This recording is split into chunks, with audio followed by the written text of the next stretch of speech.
সুপ্রিয় দর্শক মন্ডলী, আজ 5ই আগস্ট 2025 মঙ্গলবার 21শে শ্রাবণ। জানাচ্ছি পত্রিকাগুলোর প্রধান প্রধান শিরোনাম। সর্বপ্রথম আরটিভি নিউজের মেইন হেডিং, জুলাই ঘোষণাপত্র, মির্জা ফখরুলের নেতৃত্বে অংশ নেবে বিএনপি।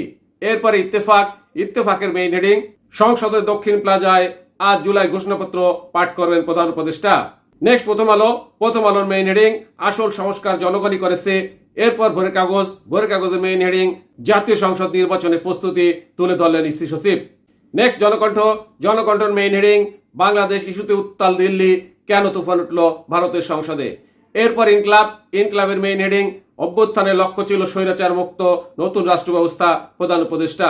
নেক্সট আমাদের সময়ের মেইন হেডিং, 5 আগস্ট স্বৈরাচার পতনের দিন, মুক্তির মহোৎসব। এরপর কালেকণ্ঠের মেইন হেডিং, সেনাবাহিনী 3 আগস্টের সিদ্ধান্ত শেখ হাসিনার পতন অনিবার্জিত করে তোলে। নেক্সট সমকালের মেইন হেডিং, জুলাই ঘোষণাপত্র ঘোষণা আজ। এরপর মানবজমিনের মেইন হেডিং, অভ্যুত্থানের 1 বছর, প্রত্যাশিত পরিবর্তন কত দূর।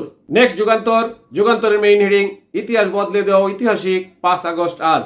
এরপর যাই দিনের মেইন হেডিং, আজ 5 আগস্ট, ইতিহাসের মোড়ে ফিরে দেখা গণবিপ্লবের দিন। সর্বশেষ বিবিসি নিউজের মেইন হেডিং, 1/11 পদধ্বনি ব্যাখ্যা দিয়ে পরবর্তীতে পোস্ট সরিয়ে নিলেন মাহফুজ আলম। এতক্ষণ শুনলেন পত্রিকাগুলোর প্রধান শিরোনাম। এবার বিস্তারিত। জুলাই ঘোষণাপত্র, মির্জা ফখরুলের নেতৃত্বে অংশ নেবে বিএনপি। অন্তর্বর্তী সরকারের প্রধান উপদেষ্টা অধ্যাপক ডক্টর মোহাম্মদ ইউনূস মঙ্গলবার 5ই আগস্ট বিকেল 5টায় জাতীয় সংসদের দক্ষিণ প্লাজায় জুলাই ঘোষণাপত্র পাঠ করবেন। এই অনুষ্ঠানে বিএনপি মহাসচিব মির্জা ফখরুল ইসলাম আলমগীরের নেতৃত্বে 5 সদস্যের প্রতিনিধি দল অংশগ্রহণ করবে বলে বিএনপির মিডিয়া সেলের সদস্য শাহরুল কবির খান বিষয়টি নিশ্চিত করেছেন। সোমবার 4 আগস্ট রাতে তিনি জানান, গুলশানে বিএনপির চেয়ারপারসনের রাজনৈতিক কার্যালয়ে দলের স্থায়ী কমিটির বৈঠকে এই সিদ্ধান্ত হয়।